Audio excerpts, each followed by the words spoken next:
Hi friend, আশা করি তোমরা ভালো আছো। আমি চলে এলাম আমার একটা ছোট্ট মিনি ব্লগ নিয়ে।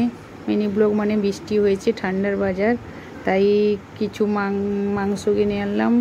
মাংস আর হবে লুচি, তাই ময়দা নিয়ে ময়দাটাকে মাখিয়ে ফেললাম। চিকেন অল্প এনেছি, চিকেন আলু কেটে নিয়েছি, পেঁয়াজ রসুন আদা কেটে নিয়েছি আগে। তারপরে ময়দাটাকে ভালো করে মাখিয়ে লেচি কেটে গোল গোল করে বেড়ে ফেললাম। তারপরে এপাশে মাংস তৈরি করে ফেললাম।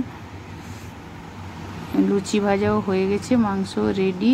এবার খাওয়ার পালা। বন্ধুরা, তোমরা পাশে থেকো, খাবে চলে এসো আমার সঙ্গে। আমিও বসে গেলাম, তোমরা যদি খাবে চলে এসো।